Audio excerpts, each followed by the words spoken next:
Kaya nga sabi ko talo pa kami, talo pa tayo ng mga story maker. Kasi nakakagawa sila ng kwento na wala sila. Tayo dito tayo sa bahay, talo pa tayo. Kaya ganun. Nakakatawa. Nakakabigla din. Yan po yung mga mga ganyang nababasa ko.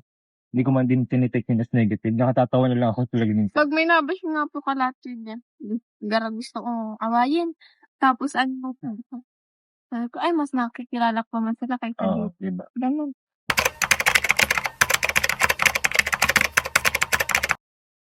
So yun na guys, good morning, good afternoon, and good evening po muli sa inyo lahat. Ito muli ang inyong lingkod, Batang LU.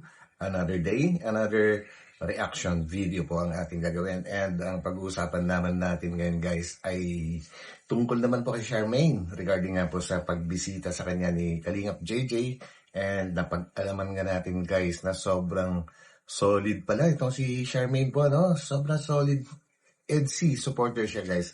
To the point na halos i-stop na niya ang hindi pwedeng sabihin magjowa, kundi ang magka-love team para malaman po niya ang lahat-lahat po ng mga pangyayari.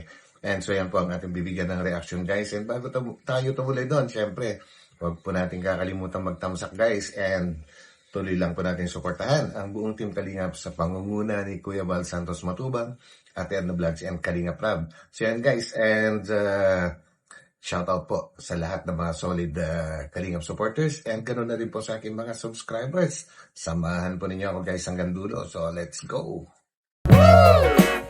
Yes, sir.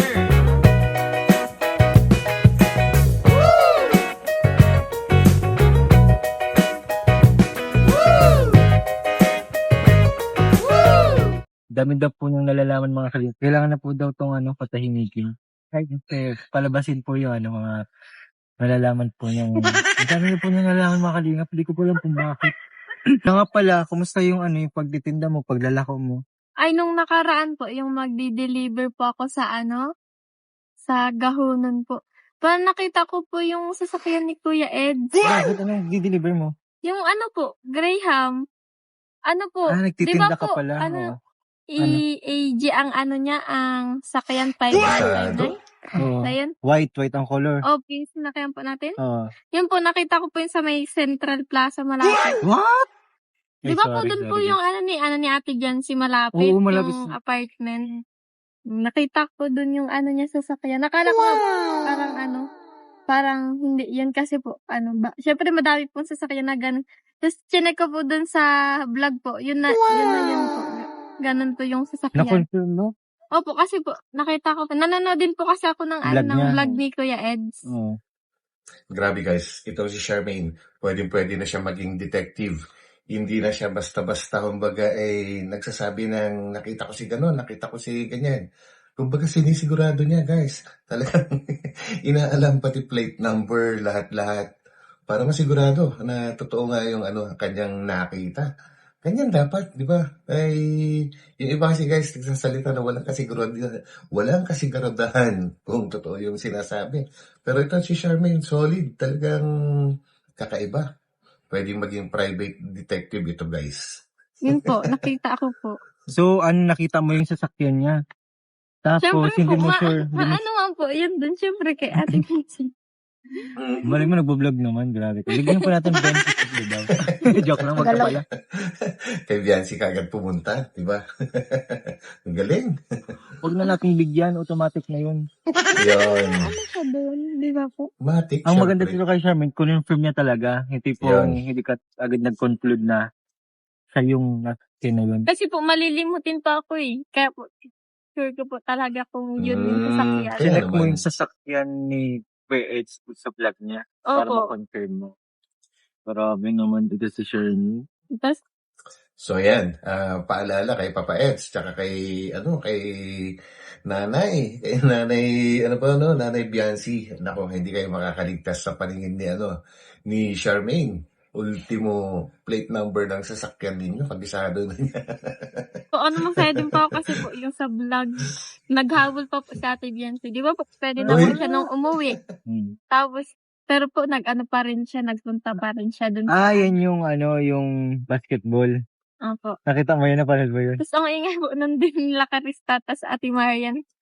Sila Yun po sinasabi ni Charmaine guys, yung kay, kay Viancy, na humabol sumunod dun sa basketball court kung saan po nagkaroon ng liga ang Team Kalingap or yung mga boys, K-boys and mga bagong kasamahan po nila.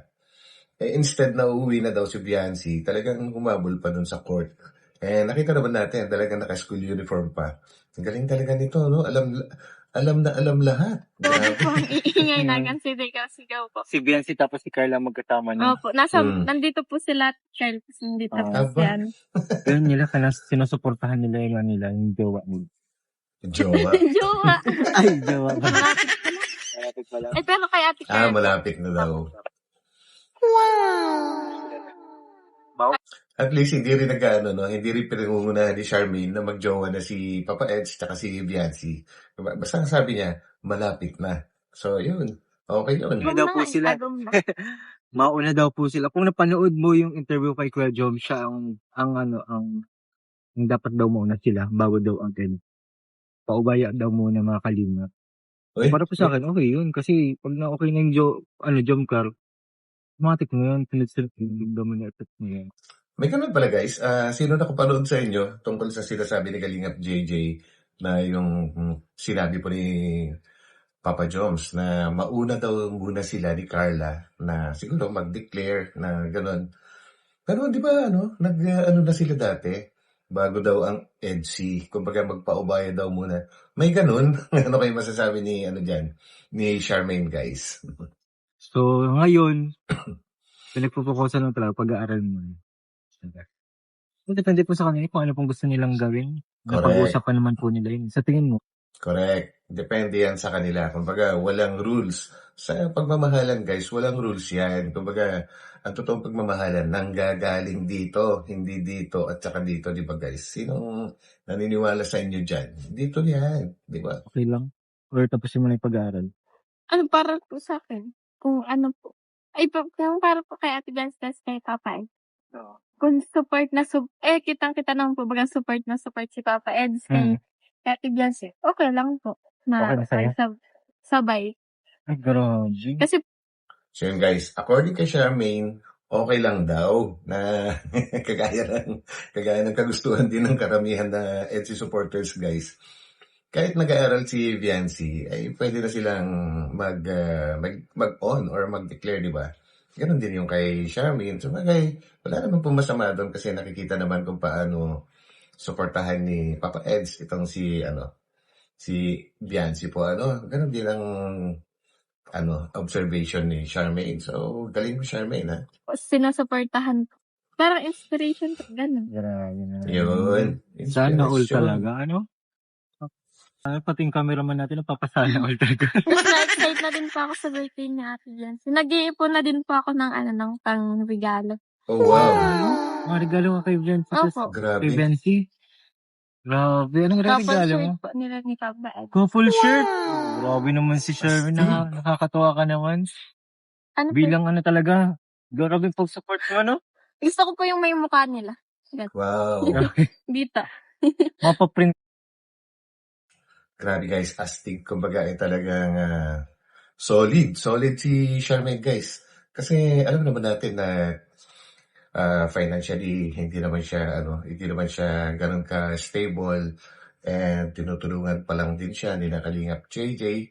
And so kailangan niyang mag-ipon para may panregalo siya kay kay Papa Ed saka kay Viancy po matindi at ang gusto may mukha pa talaga na nakaprint sa couple shirt. Astig. So guys, ang masasabi ko lang dito is since sobrang pagmamahal ni Charmaine po sa EDSI, sa mga solid din na EDSI supporters, mahalin din po ninyo si Charmaine, supportahan po ninyo yan. So para sama-sama together, di ba guys? Talaga para sa kanila. Nakakatuwa guys, Charmaine. Gusto ko po. Mag-get. Legit talaga to. Solid to guys. Grabe. Makita niyo po yun. Papakita ko. Pakita. Oh. Tawag dito. Bablog ko bablog natin yung tapos pagkatapos na lang ng birthday namin. Yun, mas Ganun po maganda. para ano. Tingin ko mas maganda nga yun, guys, na i-vlog nila and after birthday na ni Viancy, iabot yung gift para talagang face to face, kumbaga may time sila para makapag-usap-usap, kwentuhan, di ba? Kaysa sa mismong birthday, kumbaga sa dami-dami ng mga gagawin doon, ay hindi na masyadong mapapansin. Tama. Ang element of surprise pa din. Grabe to si Charmaine. Ito po yung tinatawag na legit talaga ng supporter. Yan, dapat Solid ganyan. MC. Solid na solid to mga kalingap. Grabe. Sa sobrang solid mo, yung grasya ng lumalapit sa iyo, yung bulong, Bulong. lumalapit sa iyo. Yung tipong maghahatid ka lang naman ng paninda mo, di Tapos sa... nakikita ko pa po. Uy, Ganun. meron pa. Parang parang tinatadhana na ng Lord na makita ko yung idol ko pala. Blessing in disguise. Mas Grabe. idol ko pa po sila kaya sa mga artista kasi hindi pa man ako mahilig sa mga grabe. artista sa mga k-drama. Hindi po ako mahilig sa ganun. Parang, ko po, di ba po, pinapanood ko. Tapos pag natatawa, nakita ko yung sarili ko, nakangiti. Ganun. Pero ngayon, iba ngayon. Opo. Well, just like others na iba mga nagmamahal din sa Etsy, guys, no? Kumbaga, marami rin ako nababasa sa aking comment section na talagang mas iniidolo na nila ang Etsy kasi sa mga napapanood sa TV or sa movies. And yun, eksakto, sabi nga ni Charmaine, na bigla na lang siya napapangiti kapag nakikita niya or napapanood niya ang Etsy, di ba guys? Ganun din kayo. Alam ko yun eh. Kasi po nakikita ko po. Tapos nakasama mo pa. Opo. Hayaan niyo po at sana sa sunod po nating mission na kasama si Kuya Ed, kasama ka. Yan, maganda ulit. yan. Tsaka din para makilala mo din sila yung mga sharing ko yung madadaldal yung sila Tina, yan mga best friend natin. So yun guys, no, kumbaga ulitin ko lang yung sinabi ni Kalingap JJ kasi medyo choppy yung yung choppy yung audio and ang gusto ni Kalingap JJ guys ay sunod na magkakasama sila ni Papa Ed sa mission ay isasama nila si Charmaine para ma-meet din niya yung ibang beneficiaries ni Kalingap Edu. And yun, kagaya ni na Tinay guys, and doon daw siya magandang kumuha ng information kasi magkakasama sila ni Viancy. Grabe. Sa tingin ko, hindi na halos kailangan ni Charmaine kasi magaling na to eh. Magaling na talaga maghanap ng informasyon. Sila ay maganda tanungin. Sila ang tatanungin mo kasi sila yung kasama ng nanay nila. Yun. Nanay Kasi Viancy. nila yun. Tapos yung tatay, yung naghahatid ng ulam, yung nakikita mo dun sa Ano po yun yung nakita ko po nung Baka yun na yun, si tatay kasi pumakalingap naghahatid ng ulam. Di ba? Nagko-connect-connecta yung mga bulong niya. Yung ni Tinay, naghahatid daw ng ulam. Siyempre, hindi naman nahatid ng ulam na walang gamit sa sasakyan. Di ba? Ang astig po, kahit po college yung kasati dyan ang support po ng family niyan. Parang family-oriented. Oo, talaga. Yun na maganda. Yun na maganda na ugali ni Papa Eds guys. Kumbaga talagang hindi niya pinababayaan kung maaari nga lang araw-araw talaga niyang pupuntahan si Viancy. Alam naman natin na busy din sa sa pagbablog itong si Kalingap Edu, kung hindi man sa pansarili niya ay kasama niya sina Kalingap Rab. So yun. Saka hindi lang botong-boto din yung kay Kuya Eds. Ang gwapo ni Papa Eds. Ang langas ng ilong. Personal. Personal? Grabe, di pa di siya nakamove on mga kalinga. Grabe. Gusto ko nga po nagkakasama. Gusto mo rin nakikasama. Grabe, gwapong-gwapo siya kay Papa Eds guys. Tangos daw ng ilong sa personal. Dahil pag makasama mo na siya, may picture na kayo. Nalimutan ko din kasi yun. Pasensya na. Ayos lang, pero at nakaklik na siya sa mata. Kanya ko lang. Ala. Di na mawala sa isipan mo yung image. Nakakatuwa naman to si Charmaine. Kahit daw hindi sila nagkaroon ng picture dati, parang yung mata niya, kumbaga naka-save na or naka-click daw, parang camera na din yung kanyang mga mata. Abay talaga, astig talaga itong si Charmaine. Pag nakita ko po yung vlog niya, parang nakasama na. Ganun pa yung sila. Sabi ni Kuya Eds, bihira lang daw yung mga supporter na kagaya ni Charmaine. Nandito, tapos grabe yung pagkasolid. Grabe. Yung ganun, Yung iba nga po yung yung dati po yung nakikita ko pong yung minsan po baga may nambabash ganun po. Parang gusto ko pong arahin kaso sabi ko wag na lang. Ba't ano mo nalalaman mo kung ba siya kanila? Yung po yung scripted yan daw, yung ganun. Parang gusto ko pong arahin kaso lang Guys, anong ibig sabihin ng arukayin? I think it's a local Bicol dialect po yun, no? And translate ko na lang siguro, bahala na. Parang gustong sugurin? Parang ganun po ba? Tama po ba ako, guys? Paki-comment naman po. na po ako. Pambira yan. Pambira, Tapos gustong yung sugurin. yun nga po mga kalingap, may nalaman din ako doon na mga yung supporter din, ba? Supporter ba ang tawag doon? Or fake supporter na gano'n naggagawa ng kwento. Ganun lang po Kay yun. Biancy. Buti nga po sa Ate Biancy parang po hindi po siya naapektuhan. Pero beside po nun masakit talaga yun. Oo, yung gagawin ng storya.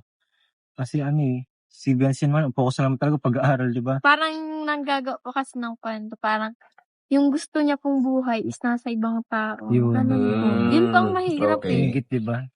Guys, medyo na-left behind ako doon. Napag-iwanan ako doon kung sino yung tinutukoy nila na nagkukunyari na supporter na yung pala ay naninira kay Viancy. At ang sabi nga ni Charmaine, guys, kaya naiinggit daw yon kay Viancy. Kaya ang po kasi nun, kaya naiinggit kasi ang gusto nung basher na yon na maging buhay ay na kay Viancy. Hindi niya makuha. Kumbaga, parang yung mga how to be you, yung mga ganun-ganon, paano maging ikaw na hindi nangyayari sa buhay nila. Kaya kinaiinggitan yung mga tao, kung sino man ang tao, na yung klase ng pamumuhay nun, ayun ang gustong-gusto din niyang buhay. Sana, kaya lang hindi nangyayari sa buhay niya. Kaya sinisiraan na lang. Grabe guys, pa-comment naman kung sino yun. Meron akong idea pero hindi ako sure kung sino So, yan. Inggit po ang Hindi ko pero nagpakilala siya, solid daw siya eh. Pero Nagpakilala? pinusul ko yung kay Biancy.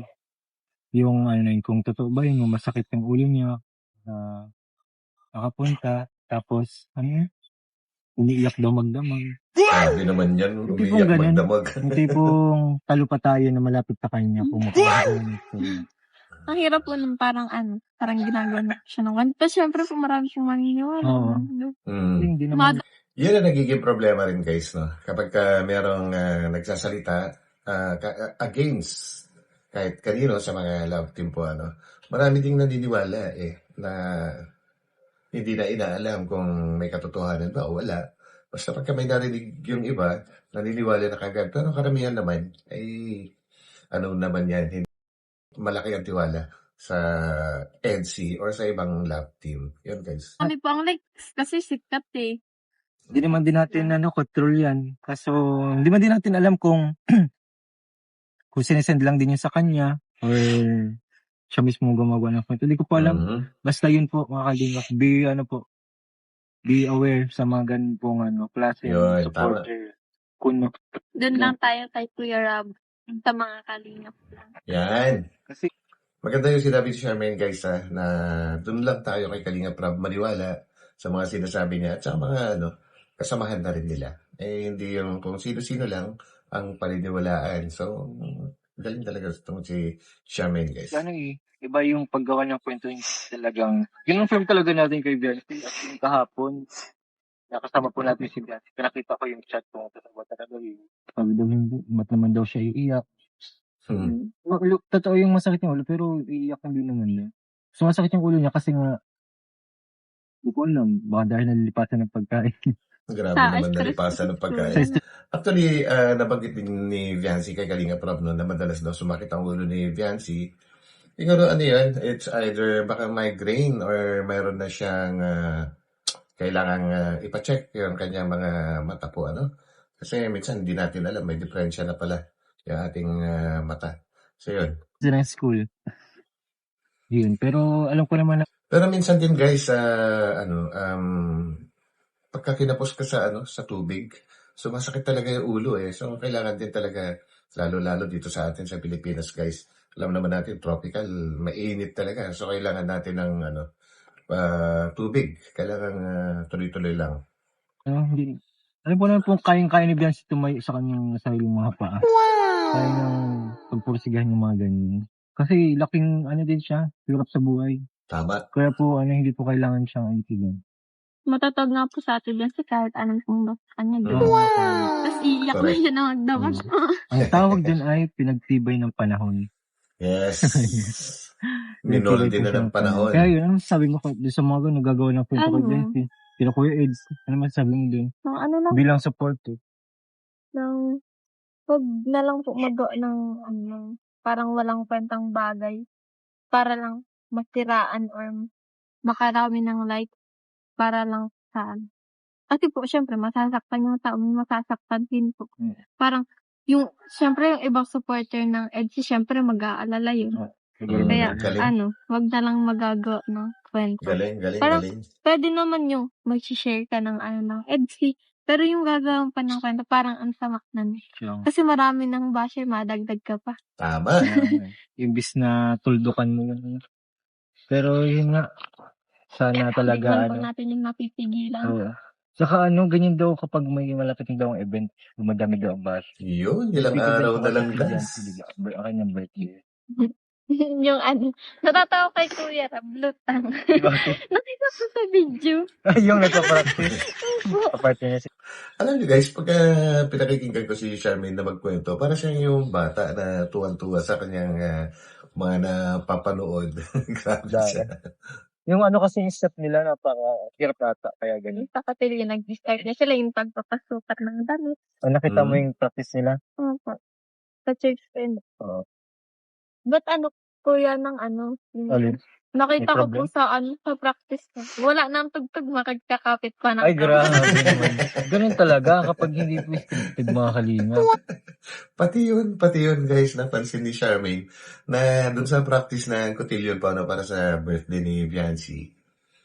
Tapos na daw yung tugtog. Sa kanilang sasayawin, magka-holding hands pa rin. Siyempre. Iba ka talaga, Charmaine. Dikit na dikit yung mga kanilang kamay. Purong sila naman na talaga yun. Ay, naku, mami na. I love you. I love you, pero hindi pa ako Pero hayaan mo. Oo. Magkaka-label na. Malay mo sa Malay mo birthday. may label, yun hindi mo lang secret lang. Alam mo naman yung couple na yun ay couple pala. Papa Sikreto. Baka naman. Alam mo na. Nako, lumalabas sa mga bibig. Nako, kahit naman to si Kalingap JJ, nadudulas-dulas din. So, alam naman na natin yan guys. Kumbaga sa ngayon, wala pang label kung tawagin. Pero, darating tayo doon. Yung EDSA na yun ay napaka-misteryoso. Hindi mo natin alam kung sila na ba talaga or may wino-workout pa sila, hinitiyap pa. So, hindi pa natin alam kasi tahimik sila parehas eh. Kahit po ako na malapit po sa kanila, hindi ko naman po alam na Pero para sa akin guys, mas gusto ko yung ginagawa nila na ginagawa ng EDSA guys na medyo may pagka-misteryoso po Kasi naman yung bulgar na bulgar, kumbaga nakakawalang nakakawala ng excitement. Mas maganda pa rin yung may naglalaro sa ating kaisipan, kung ano ba talaga, di ba? Yung mas nakaka-excite, yung medyo nabibitin-bitin tayo, di ba guys? Hindi naman kailangan na magmadali kung sa kanila. Kaya nga sabi ko, talo pa kami. Talo pa tayo ng mga story maker. Kasi nakakagawa sila ng kwento na marami sila. Tayo dito tayo sa bahay, talo pa tayo. Grabe sila. Nakakatawa. Nakakabigla din. Yan sa mga ganyang nababasa ko. Hindi ko man din tinitake yun as negative. Nakatatawa na lang ako talaga minsan. Pag may nabash nga po kalatid yan, gara gusto kong awayin. Tapos yung palang ibig sabihin guys, buti inulit ni Charmaine sa sinabi niya kanina na pag kami nababash kay Biancy, hindi ko magets kanina kung anong gusto niyang gawin. Yung pala, gusto niyang awayin yung nambabash kay Biancy. Grabe, buti na lang inulit niya. Ay, mas nakikilala ko man sila kaysa dito. Diba? Ganun. What more pa? Yan, tama yan, Charmaine. Wag mo na silang awayin kasi mas kilala mo naman si Biancy tsaka si Papa Eds kaysa sa pagkakakilala ng iba kasi nandyan lang kayo magkakalapit lang kayo at nakakausap nyo sila. So, hindi na kailangan patulan. Good yan, good. Kilala ni Charmaine si Biancy na ganun. Mas napapanood, sa nakikita. What more kapag nakasama mo na talaga siya actual na ano. Kaya nga sumikat sa Atlantic kasi walang scripted na Oo. nangyayari. Talagang Ganun. silang talaga nag-uusap. Wala talaga. Maraming magte-testify, maraming alam kung ano ba talagang At saka tayo naman ng mga viewers guys, alam naman natin kung may script ba or wala sa yung ating mga napapanood, di ba? Alam naman na natin yan. Kumbaga may sarili din naman tayong pakiramdam. Marunong din tayo mag-observe. Di ba guys? naka-legit na pangyayari inside and outside ng camera. Kaya yun. Sa ganun po kuya pag makakasama po ako sa scout niyo po. Gagawin ko po kayo nila kuya and Sweet naman. Graham Bar naman. Opo. Sige, hi. Grabe. Ang sweet ni Charmaine kay Papa Eds guys kasi next time daw if makakasama siya sa mission ay gagawan niya si Papa Eds na kanyang ginagawang business, yung Graham Balls, Graham Bar, yung mga ganyan. Actually, yung last na nakasama din ni Kalingap JJ si Charmaine ay gustong magpadala ng ganon din para kay Papa Eds. Kaya lang, hindi naman sure ni Kalingap JJ kung maibibigay niya kaagad. Kaya baka masira lang, kaya hindi niya tinanggap. At sinabi na lang ni Kalingap JJ na kapag magkikita na lang na diretso. So yun, grabe guys, si Charmaine, supportahan din po natin siya. At syempre, si Kalingap JJ, huwag natin kakalimutan yan guys dahil isa yan sa mga pinakamatindi na napagkukuhanan natin ng information tungkol sa EDSI po guys, no? Hindi lang sa EDSI, kumbaga sa lahat. Dahil siyempre, alam naman natin kung gaano siya ka-close kay Kalingap Rab and cameraman siya, so nakikita niya lahat. So yun guys, hanggang dito na lang ulit and muli, maraming salamat po sa pagsama ninyo sa akin. Ito muli ang inyong lingkod, Batang Elyu, and magkita-kita po tayo ulit sa aking susunod na upload. God bless po sa lahat. So, bye-bye po muna. Bye. Cause I don't give a fuck what you say.